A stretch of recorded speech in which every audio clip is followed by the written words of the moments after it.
Ayub pasal yang keempat, ayat pertama sampai ayat yang ke-21. Maka berbicaralah Elifas, orang Teeman. Kesalkah engkau bila orang mencoba berbicara kepadamu? Tetapi siapakah dapat tetap menutup mulutnya?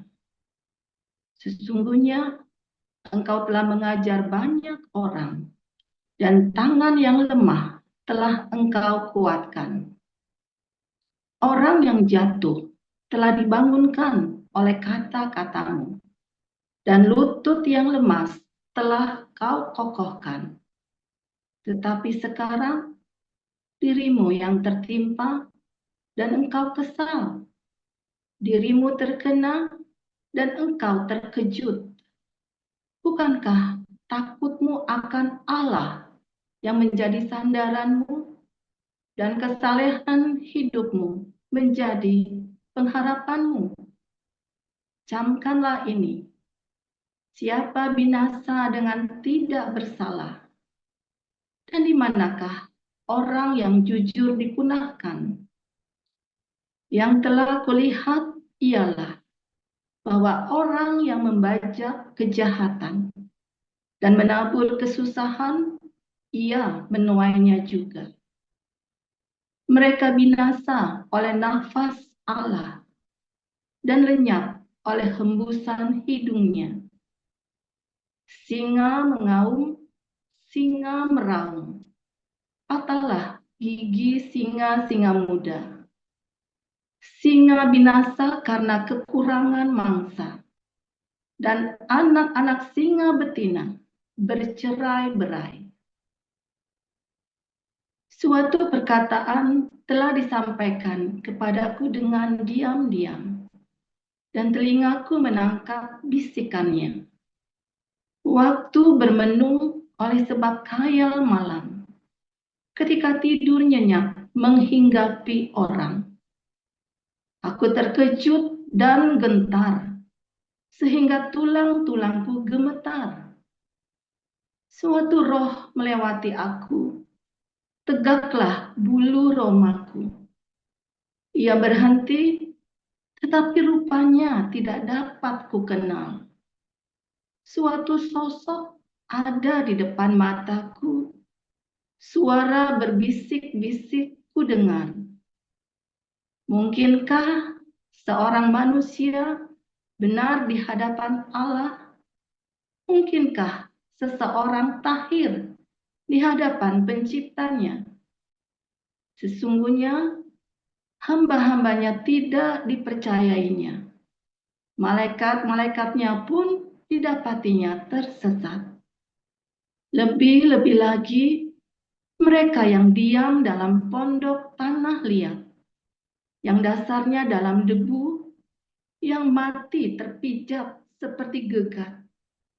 Di antara pagi dan petang mereka dihancurkan, dan tanpa dihiraukan mereka binasa untuk selama-lamanya.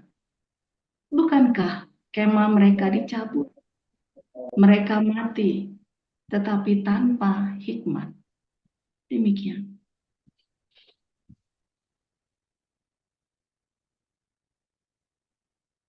Baik, saya lanjutkan. Yakobus 5. Jadi sekarang hai kamu orang-orang kaya, menangislah dan merataplah atas sengsara yang akan menimpa kamu. Kekayaanmu sudah busuk dan pakaianmu telah dimakan lengat. Emas dan perakmu sudah berkarat, dan karatnya akan menjadi kesaksian terhadap kamu dan akan memakan dagingmu seperti api. Kamu telah mengumpulkan harta pada hari-hari yang sedang berakhir. Sesungguhnya telah terdengar teriakan besar karena upah yang kamu tahan dari buruh yang telah menuai hasil ladangmu, dan telah sampai ke telinga Tuhan semesta alam keluhan mereka yang menyabit panenmu. Dalam kemewahan kamu telah hidup berfoya-foya di bumi. Kamu telah memuaskan hatimu sama seperti pada hari penyembelihan. Kamu telah menghukum, bahkan membunuh orang yang benar, dan ia tidak dapat melawan kamu. Karena itu, saudara-saudara, bersabarlah sampai kepada kedatangan Tuhan. Sesungguhnya petani menantikan hasil yang berharga dari tanahnya, dan ia sabar sampai telah turun hujan musim gugur dan hujan musim semi. Kamu juga harus bersabar dan harus meneguhkan hatimu, karena kedatangan Tuhan sudah dekat. Saudara-saudara, janganlah kamu bersungut-sungut dan saling mempersalahkan, supaya kamu jangan dihukum. Sesungguhnya hakim telah berdiri di ambang pintu. Saudara-saudara, turutilah teladan penderitaan dan kesabaran para nabi yang telah berbicara demi nama Tuhan. Sesungguhnya kami menyebut mereka berbahagia, yaitu mereka yang telah bertekun. Kamu telah mendengar tentang ketekunan Ayub, dan kamu telah tahu apa yang pada akhirnya disediakan Tuhan baginya. Karena Tuhan Maha Penyayang dan penuh belas kasihan. Tetapi yang terutama, saudara-saudara, janganlah kamu bersumpah demi sorga maupun demi bumi atau demi sesuatu yang lain. Jika iya, hendaklah kamu katakan iya. Jika tidak, hendaklah kamu katakan tidak, supaya kamu jangan kena hukuman. Kalau ada seorang di antara kamu yang menderita, baiklah ia berdoa. Kalau ada seorang yang bergembira, baiklah ia menyanyi. Kalau ada seorang di antara kamu yang sakit, baiklah ia memanggil para penatua jemaat, supaya mereka mendoakan dia serta mengoleskannya dengan minyak dalam nama Tuhan. Dan doa yang lahir dari iman akan menyelamatkan orang sakit itu, dan Tuhan akan membangunkan dia. Dan jika ia telah berbuat dosa, maka dosanya itu akan diampuni. Karena itu, hendaklah kamu saling mengaku dosamu dan saling mendoakan, supaya kamu sembuh. Doa orang yang benar, bila dengan yakin didoakan, sangat besar kuasanya. Elia adalah manusia biasa sama seperti kita, dan ia telah bersungguh-sungguh berdoa, supaya hujan jangan turun, dan hujan pun tidak turun di bumi selama 3 tahun dan 6 bulan. Lalu ia berdoa pula, dan langit menurunkan hujan, dan bumi pun mengeluarkan buahnya. Saudara-saudaraku, jika ada di antara kamu yang menyimpang dari kebenaran, dan ada seorang yang membuat dia berbalik, ketahuilah bahwa barang siapa membuat orang berdosa berbalik dari jalan yang sesat, ia akan menyelamatkan jiwa orang itu dari maut dan menutupi banyak dosa. Demikian firman Tuhan. Luar biasa. Saudara, ketika kita punya komunitas, ya kan kita rawat ya, saudara ya. Kita punya komunitas, ya kita nggak boleh masa bodoh. Ya, itu kabarnya istrinya Pak Siliwangi gimana ya? Udah sehat belum ya? Dulu kan ingat udah sakit dulu. Ya sampai, aduh kasihan ya dulu isinya Pak Siliwangi dulu. Ada nggak yang kepikir mau besuk tuh saudara? Wah. Pak Toping gimana sekarang ya kabarnya ya? Kok nggak ada yang nanya ya? Tiap hari kita ngumpul ya saudara ya. Di Zoom, di YouTube itu ya. Kita ada banyak sekali komunitas doa pagi, komunitas dokter medsos, komunitas hari Minggu, ya, komunitas yang kubrak-kubrak, komunitas ya, suara kenabian bagi dunia itu ya, yang kubrak-kubrak itu. Sekarang kita nggak terlalu kubrak-kubrak lagi ya. Kita ada banyak sekali komunitas di sini ya, saudara ya. Komunitas Kopdar juga ada ya. Kita ada duo Linda, ya, bukan duo Maya, tapi duo Linda Surabaya dan Linda Jakarta, saudara ya. Nah, itu komunitas Kopdar kita ada juga, saudara ya. Tapi itu semua kaitan menjadi satu semuanya ya, saling berkaitan. Ya, ada banyak sekali komunitas di sini, ya. Nah, saudara, besuk itu sesuatu banget loh, ya, besuk. Jangan kamu pikir cuman datengin orang itu, cuman apa? Karena kamu nggak dikasih tahu betapa pentingnya besuk itu. Ternyata besuk adalah bagian dari perintah Tuhan Yesus yang kalau kamu tidak lakukan, kamu tidak masuk surga loh saudara. Saya, ya kan, Pak Giri tak kasih tahu supaya saya jangan salah. Waktu aku di penjara, kamu tidak tengok aku. Waktu aku sakit, kamu tidak merawat aku. Waktu aku lapar, haus. Yang kita lakukan sekarang lapar dan haus, kamu rawat. Tapi besuk bagaimana, saudara? Ya, kita belum pernah lakukan ya, secara serius. Kita sudah ada tim besuk, ya, ada Apeng, ada Bu Ida, ada banyak ya, ada siapa lagi tuh kemarin, ya, tentu tim kopdar kita, Bu Linda, ya kan, kita ada punya tim besuk, tentu ya. Sekarang ada Pak Yuda ya, tim besuk kita baru, Pak Yuda sama Pak Mulia, ya, saudara ya. Kita sudah mulai lagi. Tapi tentu tim besuk yang lama tetap kita minta tolong. Karena tim besuk itu harus banyak. Ya, apalagi kita ini komunitas kan seluruh dunia. Ada Apeng, ada siapa lagi tuh kemarin, Bu Ida, siapa lagi ya, Pak Apeng ya dulu ya. Bentar, zamannya Pak Apeng siapa aja nih? Ini saya nanya-nanya nih. Siapa Pak Apeng? Rohana Budi. Rohana Budi. Siapa lagi zamannya Pak Apeng? Siapa lagi tuh Pak? Pak Yance. Ya, Pak Yance. Siapa lagi ya Pak? Pak Yance, Pak Apeng. Pak Yance itu saya bangga sekali dengan Pak Yance. Mungkin Bu Esther Jakarta Barat saat itu. Esther, siapa lagi? Pak Yance itu dalam segala keminimannya nggak pernah minta, nggak pernah apa, saudara ya. Dia selalu rajin ya. Setiap kali kita minta tolong langsung berangkat Pak Yance itu ya. Luar biasa. Mungkin kita perlu ini ya, perlu masukan lagi tuh Pak Mulia, Pak Yance nih ya. Apa yang diajak lagi semua ya, dilibatkan lagi semua, diaktifkan. Karena nggak mungkin kerja sendirian. Ya kan, kalau udah jauh-jauh begitu, kayak Pak Apeng dulu dari Sabang sampai Merauke besok sendiri. Dari mana dulu Pak Apeng itu? Jauh-jauh ya berangkat. Ke Bandung, semua kudu berangkat. Nah, urusan pokoknya kudu berangkat. Di single semua. Ya, ini ada Pak Mulia. Ya, ini saya kasih pengumuman nih sekalian nih ya. Ada Pak Yuda dengan Pak Mulia nih ya, timnya. Tentu dengan tim Kopdar masih ya. Dengan duo Linda. Surabaya dengan Jakarta, ya tim Kopdar soalnya kita kan. Nah, saudara, tim besuk ini sangat penting, saudara ya. Bagian dimana kalau kamu tidak pernah melakukannya, hati-hati saudara. Ini syarat keperapian yang menyala-nyala. Kamu harus belajar peduli. Itu loh maksudnya Tuhan Yesus.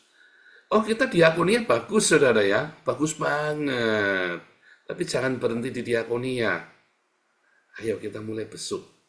Saya tuh tadi kan saya baru istirahat tadi ya. Habis itu saya istirahat sebentar ya.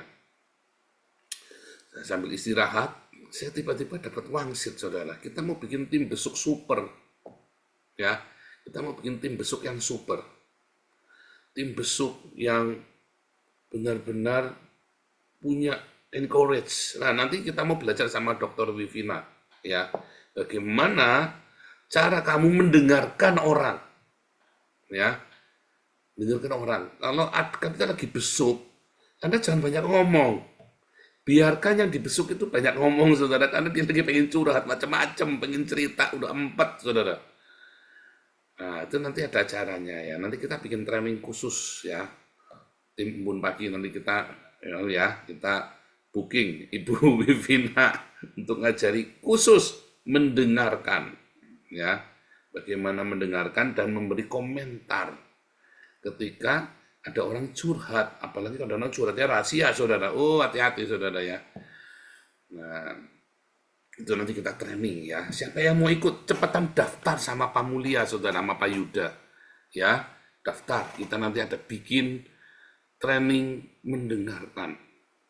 Nanti itu bagian dari konselor ya. Nah, saya sama Bu Wivina ini saya lagi ndak akur masalah teologinya ini nih, sama Bu Wivina nih. Ending dari teologinya, Kak. Karena teologinya harus teologinya kita, saudara ya. Karena Bu Wivina kan juga dari teologi yang lain. Nah, harus teologinya kita. Nah, saudara, ketika kamu menjadi tim besuk, ya, saudara,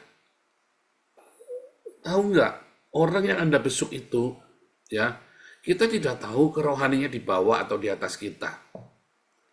Kita nggak ngerti, saudara. Kita tidak tahu masalah dia lebih berat atau lebih ringan daripada kita. Pokoknya kita datang, besuk, tengok. Entah itu secara formal dari yayasan, dari gereja, atau informal. Aku pengen nengokin ini ah. Saudara, seringkali orang yang besuk itu menjadi beban bagi yang dibesuk, saudara. Ya, menjadi beban dari yang dibesuk. Apalagi kalau Anda makannya banyak kayak saya, saudara. Lagi besuk malah ngabisin bahan makanan sak rumah, bahan seminggu dimakan sendirian. Ya, kacau itu, saudara. Ini Pamulia ini kurus-kurus makanya banyak, hati-hati kalau dibesuk Pamulia, janjian dulu, saudara ya. Pamulia makan dulu di rumah kalau mau besuk. Makanya banyak Pamulia besuk nanti ngabisi makanannya tuh di rumah orang, saudara ya.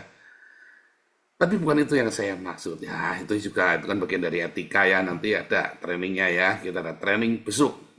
Saya akan ini sendiri ya, saya akan salah satu dari trainernya ya, Dr. Vivina saya ya akan jadi salah satu trainernya ya. Dan saudara, waktu mau besuk itu kita balik lagi ya, orang itu lagi ada sesuatu, umumnya ada sesuatu, ada beban, lagi kesepian misalnya ya, lagi ada penyakit seperti Pak Tobing atau dulu Siliwangi ya. Jangan lagi dibesuk, kamu malah omelin dia, saudara. Siliwangi lagi besuk diomelin Bu Lianti. Lagi dibesuk. Nah, kalau Pak Siliwangi orangnya nggak tersinggung, saudara ya. Baik Pak Siliwangi ini. Lagi dibesuk diomelin sama Bu Lianti, saudara. Tapi tetap diobatin sama Bu Lianti ya. Tetap diobatin. Bu Lianti ini ada-ada aja. Tidak ada yang bebas dari omelannya Bu Lianti ya, saudara ya. Saya jadi omelin sama Bu Lianti, sama saudara. Tapi jangan, saudara, kalau kamu lagi besok, kamu jangan ngomelin orang, saudara ya. Dia sudah cukup menderita. Dia sudah capek. Ya, ngerawat orang sakit itu capek loh, saudara. Ya. Kalau ada orang baru bercerai, kamu besuk, saudara. Kamu jangan bahas perceraiannya itu, saudara ya. Kalau dia cerita ya kamu diemin saja, iyain aja. Kalau ada orang lagi ada masalah beban yang berat, sakit lah, masalah lah, atau ada dia baru dalam masalah rumah tangga, biasanya sakit, saudara ya. Kalau lagi dibesuk itu dia akan cerita banyak sekali, dia capek, intinya capek. Ya, kalau lagi cerai biasanya dia nyalain orang. Ya, kalau lagi banyak utang biasanya juga dia nyalain orang terus tanya, iya nih aku bisa dipinjemi nggak? Nah itu siap-siap tuh Pak Mulia. Jangan pernah bawa ATM. Nanti kasihan duitnya keluar itu nanti. Ya kan begitu. Orang cita-cita kita kasihan, akhirnya duit dari kantong kita pindah ke kantong dia yang kita besuk ya, saudara.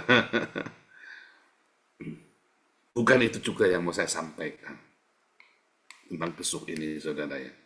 Tapi yang mau saya sampaikan adalah ketika kamu besuk, kamu sedang transfer spirit. Ketika kamu besuk, sedang terjadi pertukaran roh, saudara. Nah, iya, belahi loh. Rohnya dia yang lagi sial, tanda kutip ya, dengan rohnya kita pertukaran. Ya kan? Kamu lagi datengin orang yang lagi punya masalah. Dan kamu sendiri sedang membawa masalah. Ketika kamu mau besuk, kamu harus berdoa dengan sungguh-sungguh. Supaya kamu datang kepada orang itu dengan berkat. Dan kamu tidak membawa masalahnya dia ke dalam hidupmu. Ya. Kamu tetap punya roh yang murni. Karena ketika kita datang, ya, kalau orang Tionghoa itu tahu, saudara ya, hitungan begitu ya. Kalau misalnya nih kamu baru layat, kalau baru layat, kamu jangan ke rumah bayi, saudara, ke rumah orang yang baru punya bayi. Misalnya contoh begitu ya, orang Tionghoa itu tahu. Kalau kita nggak perlu begitu, ya. Cuman intinya ada sebuah kenyataan bahwa kita dengan orang, ya, ini bukan dalam kondisi biasa, tapi dalam kondisi ekstrim. Nah, seringkali yang dibesuk ini toksik, saudara. ngeluh, keluhan yang kelas berat, saudara. Sampai kita capek. Makanya ketika kamu membesuk datang kepada orang, itu Tuhan ingin kita membawa kasih karunia. Makanya obatnya biasanya apa ya, dibawain buah, dibawain makanan, bawain parcel kecil, seneng, cair langsung. Apalagi kalau lagi besuk dibawain babi panggang, saudara ya. Waduh, langsung cair itu, saudara ya, suasananya.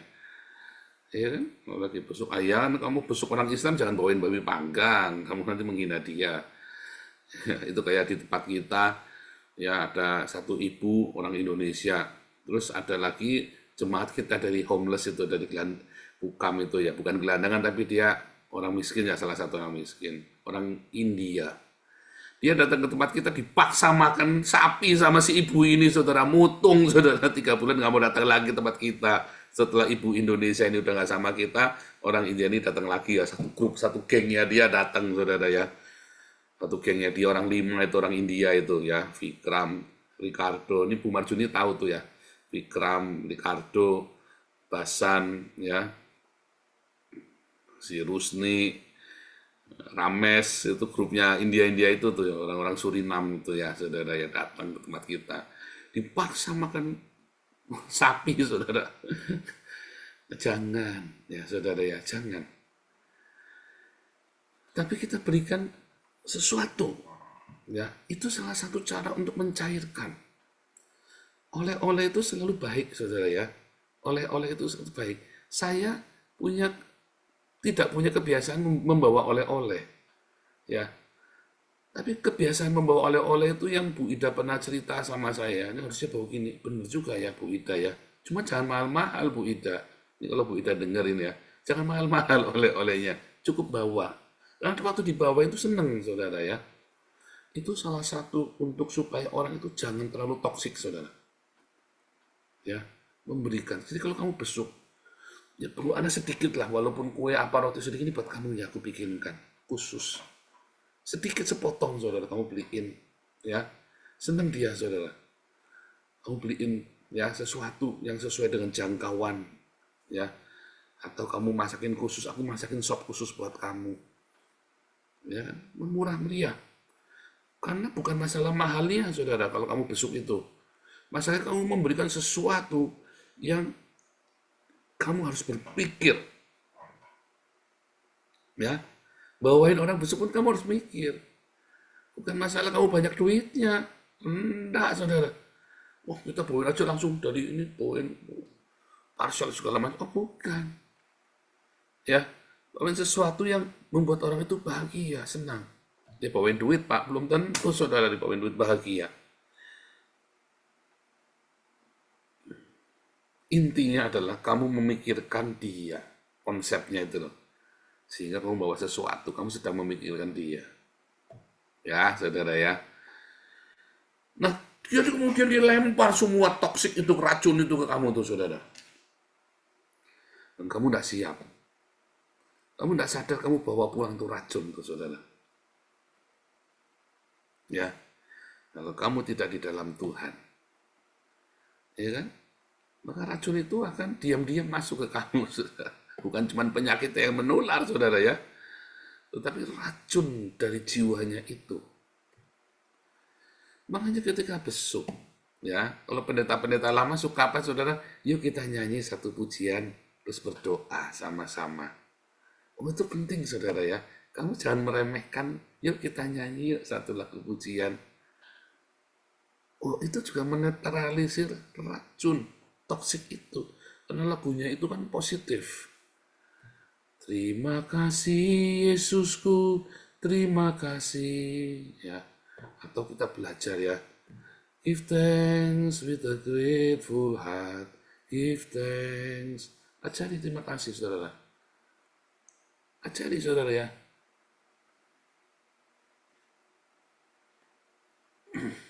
Terus, saudara ya, nyanyikan satu pujian.